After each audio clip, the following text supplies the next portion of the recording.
paz de Jesus e a ternura de Maria esteja convosco. Hoje a Sagrada Liturgia nos convida a meditarmos no mistério soleníssimo da Santíssima Trindade, que teologicamente nós dizemos que a Santíssima Trindade é um único Deus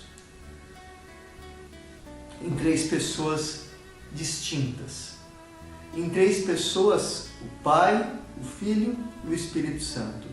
Três pessoas que se amam de um modo total, de um modo extraordinário. Três pessoas totalmente distintas. O Pai, o Criador, o Filho, que redime, Redentor, e o Espírito Santo, que é o amor do Pai pelo Filho, do Filho pelo Pai, a comunhão de amor que faz nova todas as coisas. O Espírito que rege este mundo.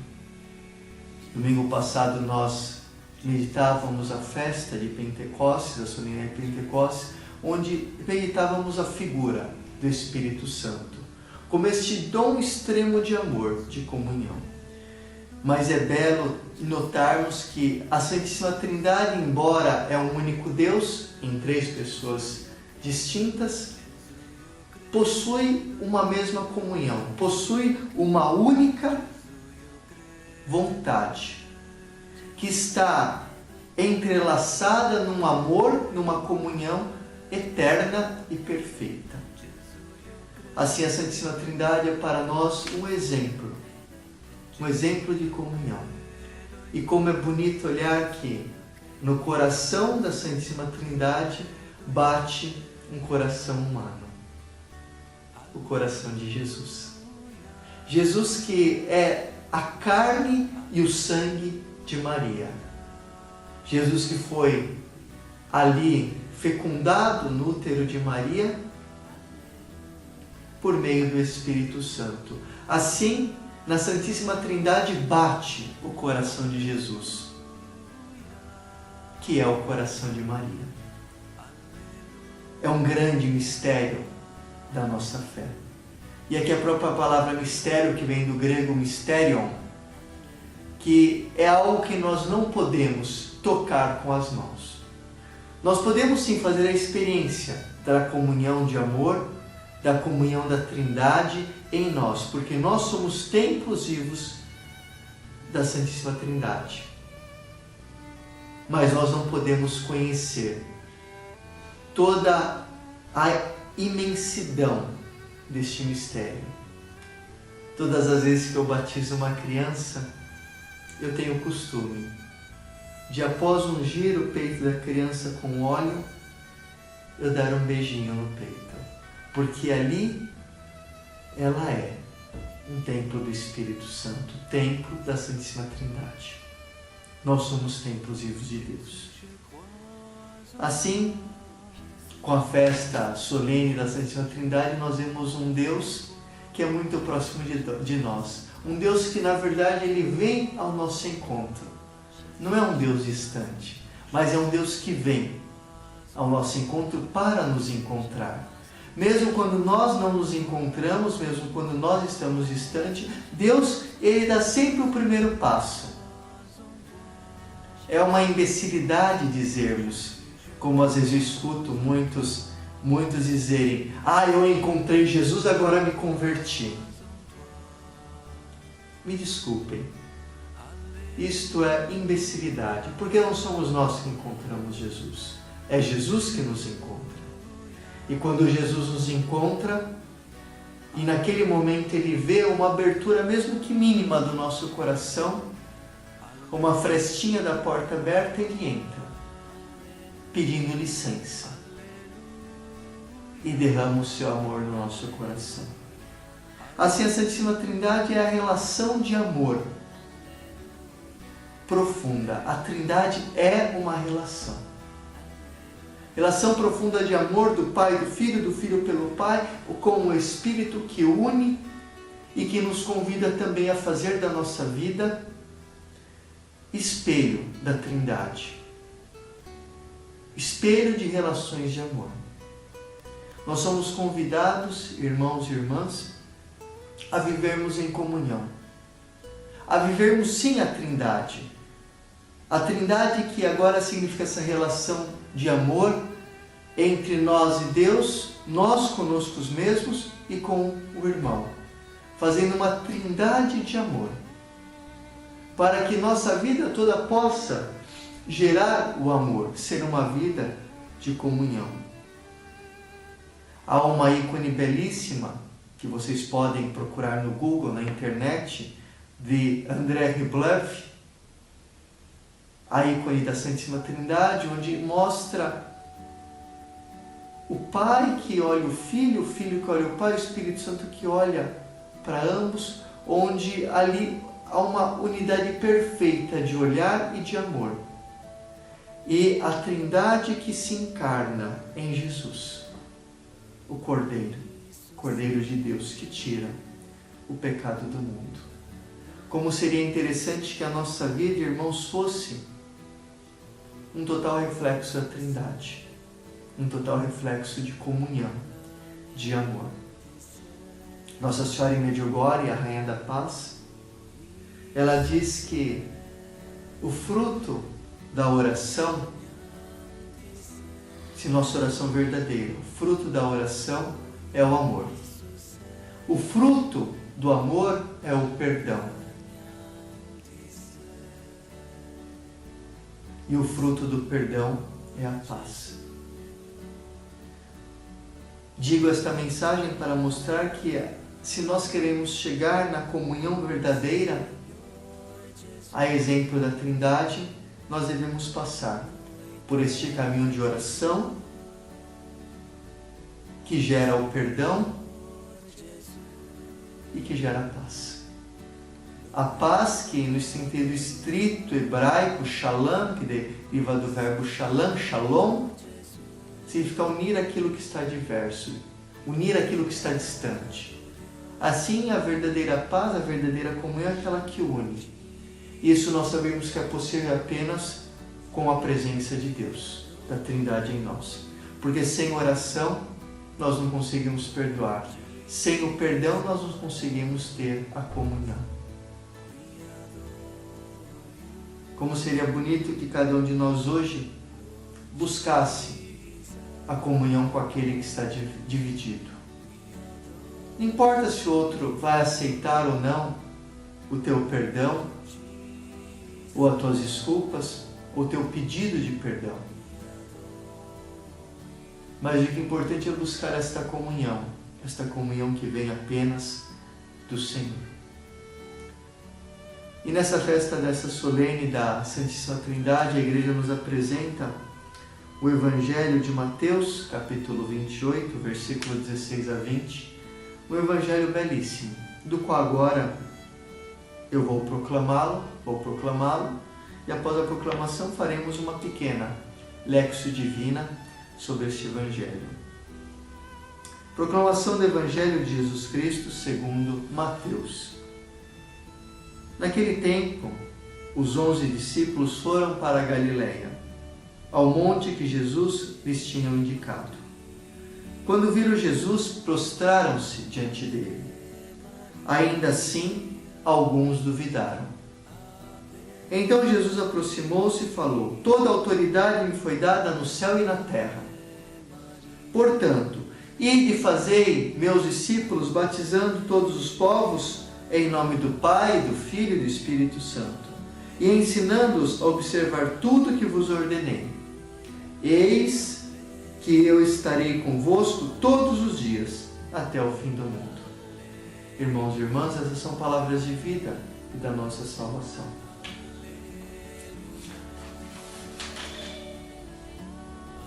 É bonito olhar esse Evangelho de Mateus, que apresenta a manifestação de Jesus aos 11 discípulos.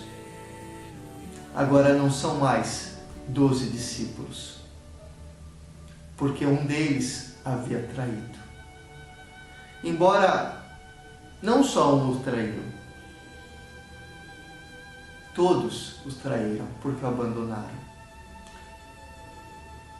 E é interessante porque Mateus ele apresenta um pouco antes Jesus que anuncia às mulheres pedindo que os discípulos encontrassem ele no monte, na Galileia.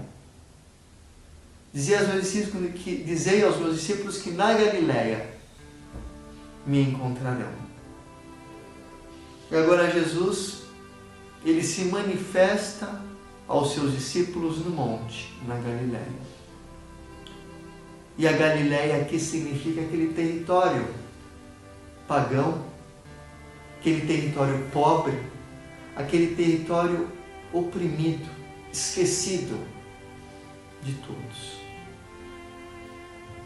Mateus, no seu evangelho, diferente de Lucas e João, que diz que a manifestação foi em Jerusalém,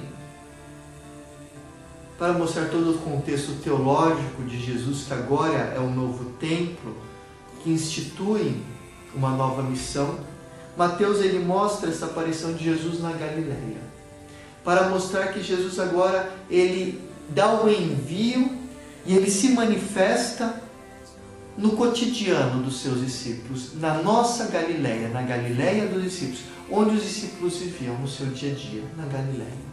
Naquele território pagão, naquele território do trabalho, da pesca, do dia a dia, no território da labuta.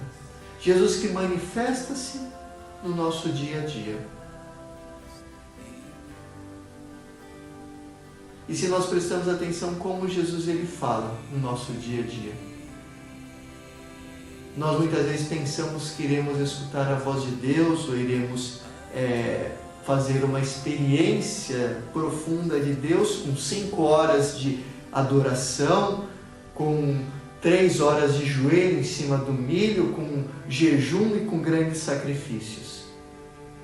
E esquecemos que o Senhor ele não quer o sacrifício, ele quer a misericórdia, ele quer um coração que realmente saiba fazer comunhão, saiba amar.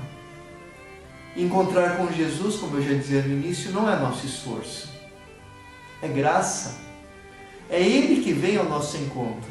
Ele sim nos pede para dar certos passos, para irmos ao encontro, no sentido de também subirmos o nosso monte, irmos à nossa Galileia, mas encontrar com Ele não depende de nós, depende dEle. Encontrar com Jesus é um dom de amor, onde se nós percebemos na nossa vida, nós fizemos experiência de Jesus, quando nós menos pensávamos, Jesus apareceu para nós. O próprio Paulo diz, Jesus apareceu a mim como um aborto, no momento que ele não esperava, quando ele estava perseguindo os cristãos. E se eu posso dizer, irmãos, na minha vida de sacerdote, quantas vezes que Jesus apareceu para mim quando eu menos esperava, e naquelas situações onde eu me achava mais indigno de me encontrar com Ele. Ele se escolhia de vir ao meu encontro e de me amar até no meu pecado.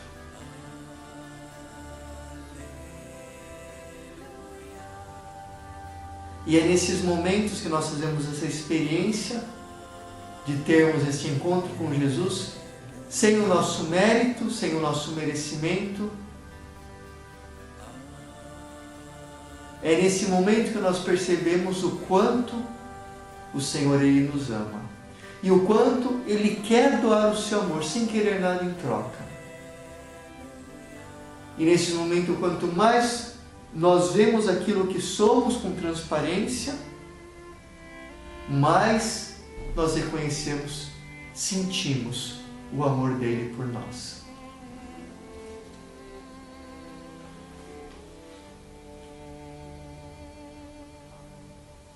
Agora, quando Jesus aparece para esses 11 discípulos passaram pela essa experiência da traição, do abandono, e no entanto Jesus se faz próximo desses discípulos. Jesus os ama, se faz pobre com eles que são pobres. Jesus, ele suporta, por amor, a fraqueza de seus discípulos.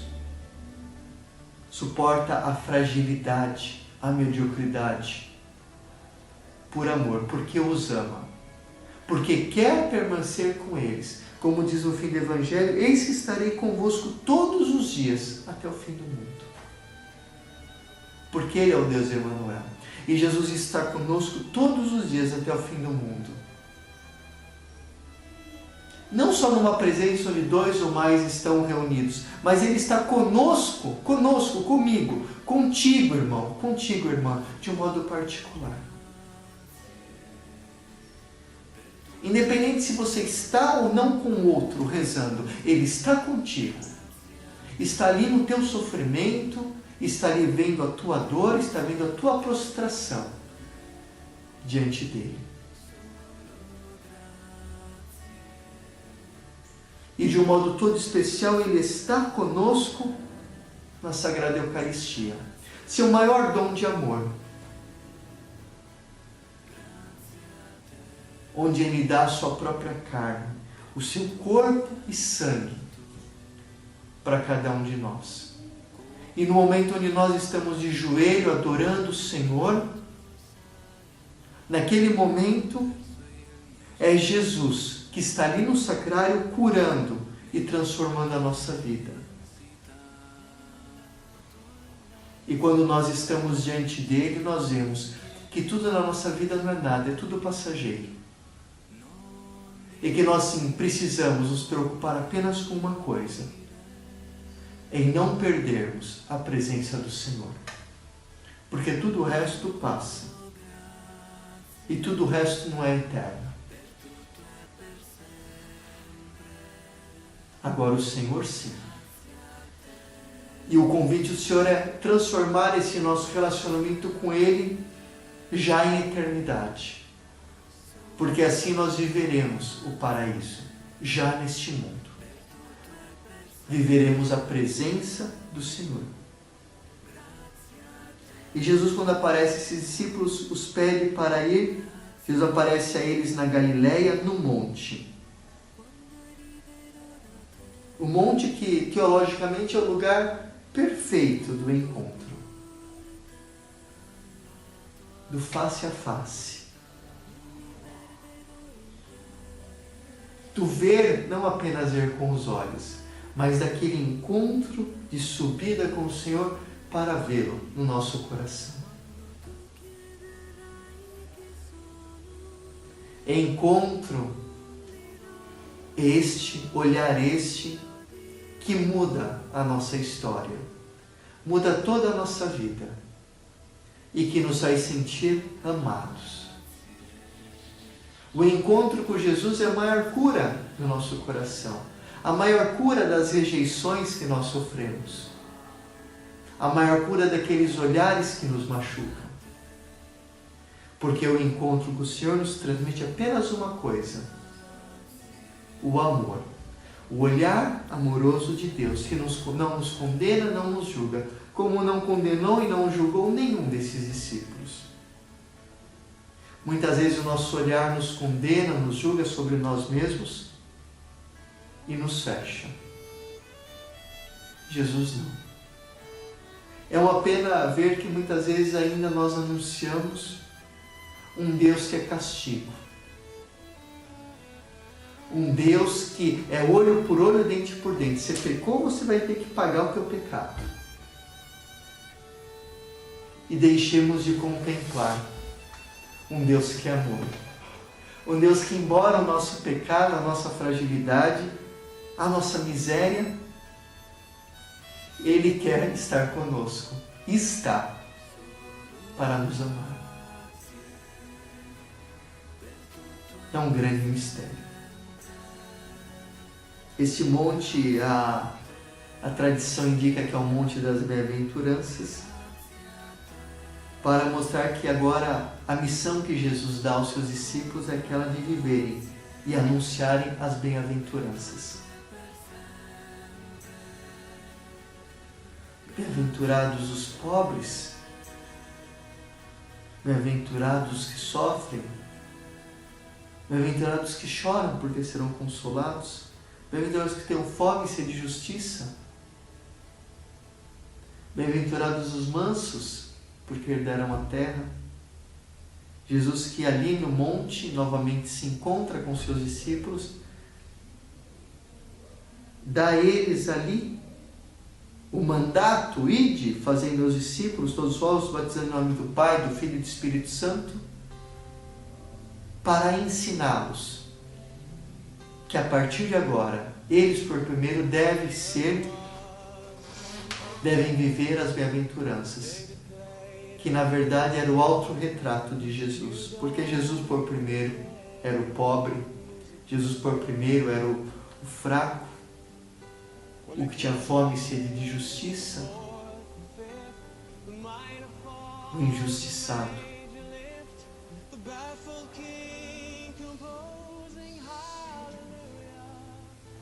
E mesmo nessa aparição de Jesus aos discípulos, é interessante que Mateus diz que eles viram, quando viram Jesus, eles prostraram-se diante dele, mas ainda assim alguns duvidaram. A palavra grega aqui não é prostraram-se, ao adoraram, como aquele ato extremo da alma que se dobra diante do seu Senhor e reconhece a necessidade que tem desse Senhor. Adorar não é apenas louvar, não é apenas dar glória. Adorar é um sentimento profundo da alma, de reconhecimento da sua miséria e da necessidade de Deus, vendo que pelas nossas fraquezas, nossos pecados, merecemos o inferno, mas ali adorando, nós reconhecemos que só Ele para nos salvar.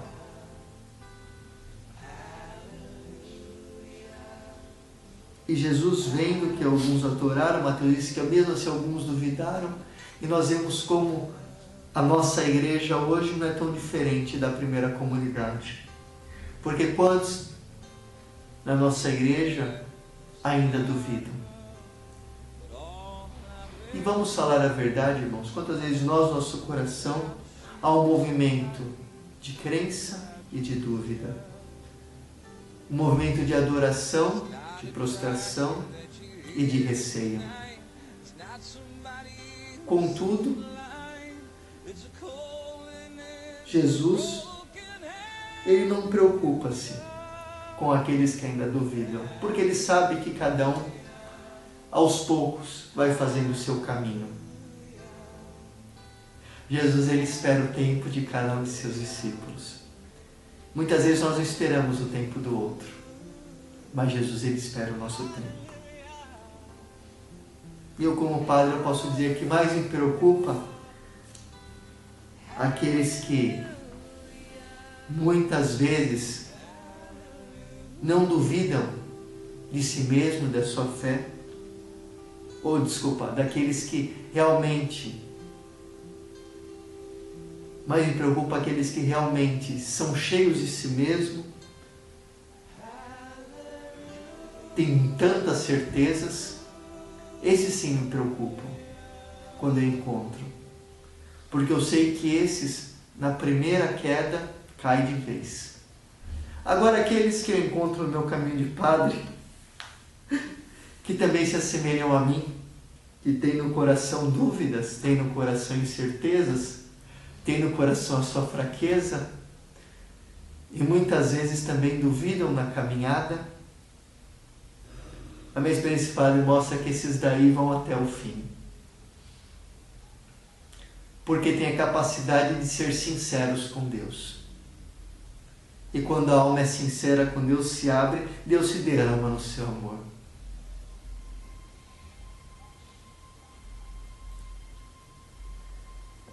Irmãos, que nós possamos,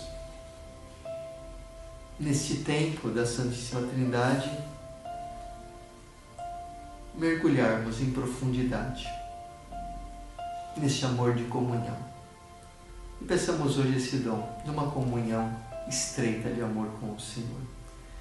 E antes de terminar este comentário do Evangelho, eu quero ler para vocês um hino da liturgia bizantina, que é cantado, um dos hinos que é cantado na missa de Pentecostes, um hino belíssimo, que resume e exprime toda a índole da liturgia da festa solene de hoje, da Santíssima Trindade.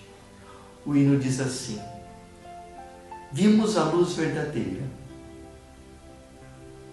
recebemos o Espírito Celeste, encontramos a fé verdadeira, adorando a Ti, indivisa Trindade, a Ti que de fato nos salvou. E eu vos deixo, irmãos, a bênção do Senhor e que possamos ser esses instrumentos acolhidos, escolhidos por Deus, para sermos também instrumentos de amor, de trindade, de comunhão fraterna com os nossos irmãos. Que o Senhor vos abençoe em nome do Pai, do Filho e do Espírito Santo. Amém. Uma boa semana e permaneçam na paz.